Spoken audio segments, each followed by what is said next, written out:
Shalom, selamat pagi anak-anak. Apa kabar kalian?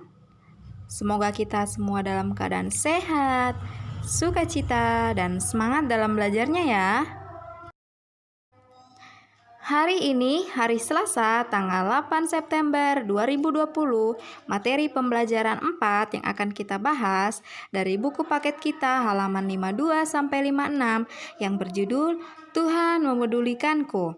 Nanti anak-anak boleh buka Alkitabnya di dalam Kitab Yesaya pasal 17 ayat 10 dan Efesus pasal 2 ayat 1 sampai 10. Baiklah anak-anak, sebelum kita memulai pembelajaran kita hari ini, Ibu akan membawa kita untuk bersatu di dalam doa. Kita bersatu di dalam doa. Kami mengucap syukur Tuhan untuk kasih karunia yang Engkau limpahkan kepada kami.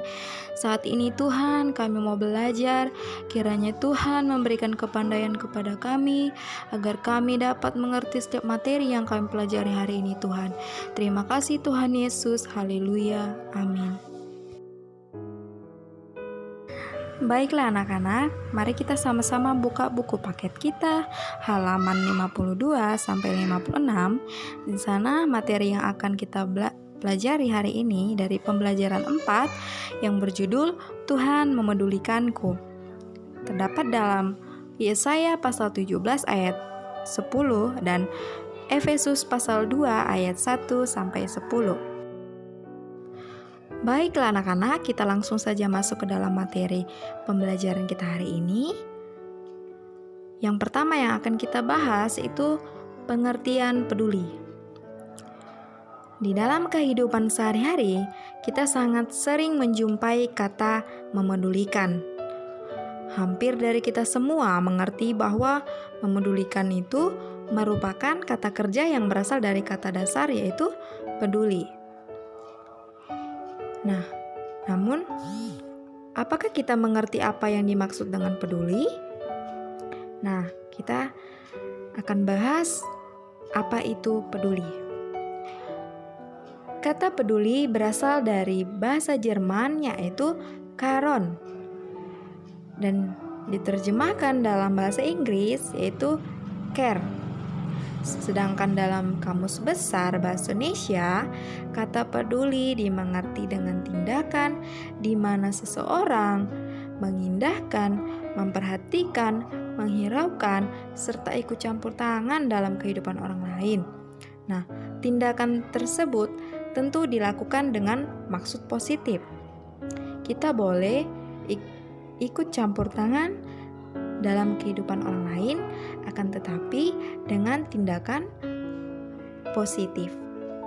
Nah, dengan demikian, secara sederhana, kepedulian Tuhan dapat dimengerti juga sebagai tindakan di mana Tuhan selalu mengindahkan, memperhatikan, menghiraukan, serta ikut campur tangan dalam kehidupan setiap ciptaannya, termasuk manusia. Tuhan akan ikut campur tangan dalam kehidupan manusia. Nah, memedulikan di sini merupakan perwujudan dari kasih agape, yaitu kasih Allah kepada manusia, dan ini merupakan perwujudan Tritugas gereja yang yaitu bersaksi dan melayani. Nah anak-anak, yang kedua yang akan kita bahas yaitu wujud kepedulian Tuhan dalam kehidupan sehari-hari. Nah, ada dua wujud atau bentuk-bentuk kepedulian Tuhan dalam kehidupan kita, baik pada masa lalu maupun masa kini. Dan yang pertama yang akan kita bahas dari wujud atau bentuk kepedulian Tuhan pada masa lalu. Nah, wujud kepedulian Tuhan pada masa lampau atau masa lalu hadir melalui kelahiran, kematian, dan kebangkitan Tuhan Yesus Kristus. Melalui kelahiran Tuhan Yesus Kristus, di sini dimaknai sebagai bentuk kepedulian Tuhan kepada manusia. Karena apa? Karena dalam iman Kristen, melalui kelahirannya, Tuhan menjelma menjadi manusia untuk mengusahakan keselamatan dunia. Nah, keselamatan ini merupakan bentuk dari kehidupan yang harmonis, penuh kasih, keadilan, kesejahteraan, dan kesetaraan. Nah, yang kedua yaitu kematian Tuhan Yesus Kristus. Nah, kematian Tuhan Yesus Kristus di sini dimaknai sebagai bentuk kepedulian Tuhan kepada manusia. Karena apa? Karena dalam iman Kristen melalui kematiannya, Tuhan mengorbankan nyawanya untuk menebus setiap manusia. Nah, penebusan dosa ini dilakukan untuk memperdamaikan setiap manusia yang hidup di dunia dari konflik, permusuhan, pertentangan, dan kesewenangan. Nah, dan yang terakhir yaitu kebangkitan Tuhan Yesus Kristus dimaknai sebagai wujud kepedulian Tuhan dalam kehidupan manusia. Karena dalam iman Kristen melalui kebangkitannya, Tuhan mengaruniakan Roh Kudus untuk menuntun kehidupan manusia. Karena karunia Roh Kudus hadir dalam wujud gereja. Nah, keberadaan gereja bagi umatnya di sini dimaksudkan untuk apa? Untuk menjaga kehidupan manusia agar tetap rukun, harmonis, kesejahteraan, penuh kasih, damai, serta terbebas dari kesenjangan, pertikaian, serta kesewenangan. Jadi, wujud kepedulian Tuhan dan bentuk kepedulian Tuhan dalam kehidupan kita pada masa lampau atau masa lalu yaitu hadir melalui kelahiran, kematian, dan kebangkitan Tuhan Yesus Kristus. Nah, dari kelahiran, kematian, dan kebangkitan Tuhan Yesus Kristus inilah Tuhan menunjukkan bahwasanya Tuhan peduli kepada sesamanya. Tuhan peduli kepada setiap ciptaannya, di mana Tuhan rela mati di kayu salib untuk menebus setiap dosa umat manusia, di mana Tuhan peduli terhadap umat-umatnya, terhadap ciptaannya, terkhususnya manusia, supaya manusia hidup harmonis, penuh kasih, keadilan, kesejahteraan, dan kesetaraan, dan tidak ada permusuhan di antara umat manusia. Dan Tuhan ingin manusia tetap hidup damai dan rukun terhadap sesama manusia. Nah, jadi kita sebagai anak-anak Tuhan, kita harus peduli terhadap sesama kita, karena ketika kita melihat pada masa lalu, kepedulian Tuhan sangat luar biasa dalam kehidupan kita, di mana Tuhan hadir, Tuhan lahir, Tuhan mati, dan Tuhan Yesus bangkit ke dunia. Dia rela mengorbankan nyawanya untuk kita. Dia peduli terhadap kita. Jadi kita sebagai anak Tuhan, sebagai anak-anak yang cinta Tuhan, akan hidup peduli, melakukan tindakan peduli terhadap sesama kita. Ketika teman kita susah, kita harus tolong mereka. Ketika mereka sakit, kita harus jenguk mereka, atau kita rawat mereka, atau memberikan obat kepada mereka, dan peduli terhadap orang-orang yang sedang kesulitan dalam belajar. Banyak lagi contoh peduli yang perlu kita lakukan dalam kehidupan kita.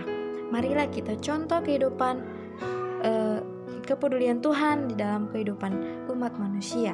Nah, anak-anak, yang kedua yang akan kita bahas yaitu wujud kepedulian Tuhan pada masa kini. Nah, wujud kepedulian Tuhan dalam berbagai aspek kehidupan manusia, mulai dari aspek sosial, aspek ekonomi, aspek spiritual, dan aspek pendidikan. Nah, anak-anak, yang pertama yang akan kita bahas mulai dari aspek sosial, dimana mulai dari aspek sosial, Tuhan memberi kita kehidupan. Tuhan memberi kita keluarga, baik masih lengkap maupun tidak lengkap. Baik keluarga kandung, Tuhan juga memberi kita teman yang ada di sekeliling kita untuk berbagi dan saling mengingatkan. Nah, Tuhan juga memberikan kita saudara-saudara di sekitar kita, baik kakak, adik, dan abang kita. Nah, Tuhan tidak menciptakan kita untuk hidup sendiri, namun Tuhan juga memberikan kita keluarga, saudara-saudara kita, dan teman-teman yang ada di sekeliling kita. Nah, yang kedua yaitu dalam aspek ekonomi. Nah, dalam aspek ekonomi ini Tuhan memberikan kemampuan kepada orang tua kita untuk mencukupi kebutuhan kita. Nah, Tuhan juga mencukupkan setiap kebutuhan kita. Di sini dalam aspek ekonomi ini Tuhan memberikan kemampuan kepada orang tua kita untuk mencukupi setiap kebutuhan yang kita butuhkan. Nah, yang ketiga yaitu dalam aspek spiritual. Dalam aspek spiritual ini Tuhan senantiasa memelihara iman kepercayaannya kepada kita melalui gerejanya. Nah, melalui kehidupan dalam gereja, Tuhan menyediakan tempat untuk mempergumulkan iman kepercayaan kita kepadanya. Nah, di sini Tuhan peduli, di mana Tuhan memberikan gereja untuk kita beribadah dan memiliki atau memelihara iman kepercayaan kita kepada Tuhan. Disinilah bentuk kepedulian Tuhan melalui aspek spiritual. Nah, yang keempat yaitu aspek pendidikan. Dari aspek pendidikan ini, Tuhan juga memberikan kepada kita akses terhadap pendidikan, baik formal maupun informal. Nah, melalui lembaga-lembaga tertentulah Tuhan memberikan fasilitas kepada kita yang tidak mendapatkan akses pendidikan formal. Mungkin dari antara kita, dari aspek pendidikan, kita mungkin tercukupi setiap fasilitas-fasilitas yang kita perlukan. Baik ada juga informal yang tidak memiliki akses pendidikan formal. Nah, anak-anak, dari wujud kepedulian Tuhan, baik dari kelahiran Tuhan, kematian Tuhan, dan kebangkitan Tuhan, sampai kepedulian Tuhan dalam berbagai aspek kehidupan kita, disinilah bukti bahwasanya Tuhan sangat peduli kepada umat manusia, yaitu sebagai ciptaan yang paling istimewa bagi Tuhan, di mana Tuhan peduli melalui dari aspek sosial, aspek ekonomi, spiritual, dan pendidikan kita hingga saat ini. Nah, anak-anak, marilah kita sama-sama peduli terhadap sesama kita ketika mereka susah, ketika mereka dalam pergumulan. Tugas kita sebagai anak Tuhan yaitu untuk saling peduli terhadap sesama kita. Dan yang ketiga yang akan kita bahas yaitu tanggapan kita terhadap kepedulian Tuhan dalam kehidupan sehari-hari. Nah, sebagai orang beriman, apa tanggapan kamu terhadap wujud-wujud kepedulian Tuhan? Nah, di sini ada dua tanggapan terhadap wujud kepedulian Tuhan, tanggapan secara positif dan tanggapan secara negatif.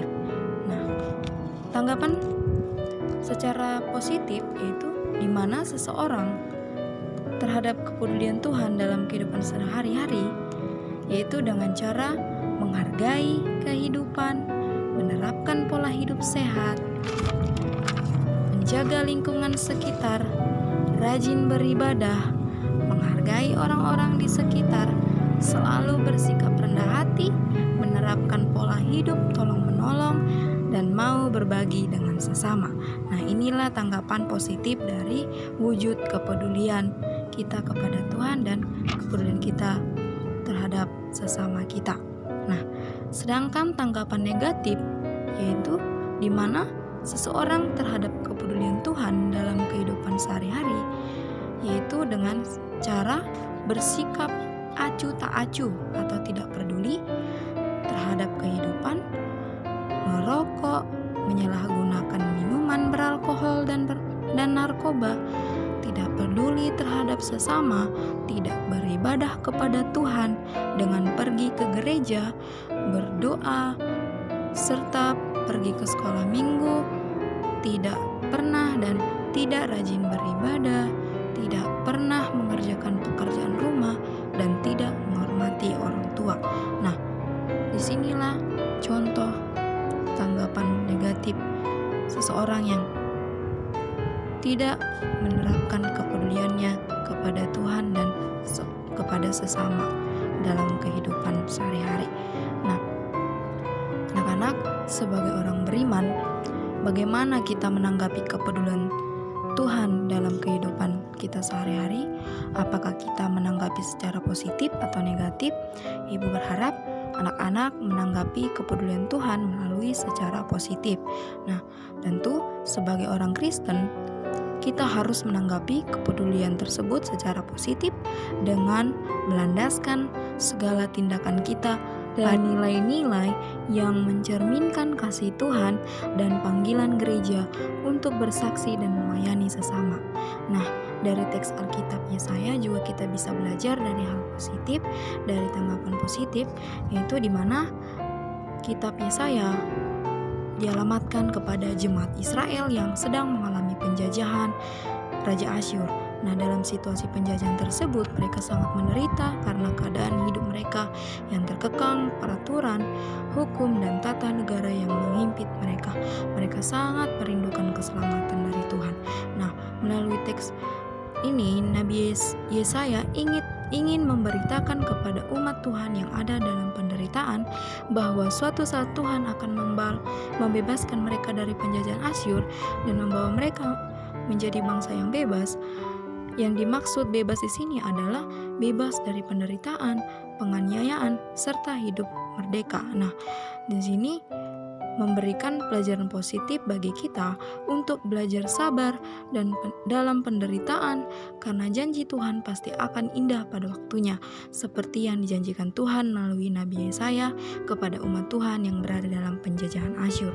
Nah, anak-anak, dari materi kita pembelajaran 4 ini banyak hal yang baik kita pelajari, dapat kita terapkan dalam kehidupan kita, di mana kita menunjukkan sikap kepedulian kita terhadap sesama kita. Kita sama-sama belajar dari sikap kepedulian Tuhan terhadap kehidupan kita. Nah, anak-anak, kesimpulan yang dapat kita simpulkan dari materi yang Ibu jelaskan hari ini yaitu di mana kesimpulannya adalah kepedulian Tuhan dapat kita mengerti dengan tindakan di mana Tuhan selalu mengindahkan, memperhatikan, menghiraukan, serta ikut campur dalam kehidupan setiap ciptaannya, termasuk manusia. Nah, wujud-wujud kepedulian Tuhan pada masa lampau yaitu lahir, mati, bangkit demi menebus dosa manusia. Nah, sedangkan pada masa kini Tuhan hadir dalam berbagai aspek sosial, aspek ekonomi, aspek spiritual, dan aspek pendidikan. Nah, anak-anak, ada juga respon terhadap kepedulian Tuhan. Ada 2 macam, yaitu tanggapan positif dan tanggapan negatif. Namun Tuhan mengharapkan kita untuk merespon kepedulian Tuhan melalui secara positif. Nah, anak-anak, dari materi kita hari ini, Ibu Ria akan memberikan penugasan dan tugas kepada kalian dari buku paket halaman 59 sampai 60. Kegiatan 1, kegiatan 2, dan ayat hafalan Efesus 2 ayat 4. Nanti di video ini ya ayat hafalannya, dan kerjakan di buku paket saja. Baiklah anak-anak, Ibu akan mengakhiri pembelajaran kita hari ini. Tetap semangat belajarnya, tetap berdoa, tetap melakukan tindakan kepedulian terhadap sesama kita, dan tetap menyenangkan hati Tuhan dimanapun kita berada. Sekian pembelajaran Ibu berikan hari ini. Shalom, Tuhan Yesus memberkati.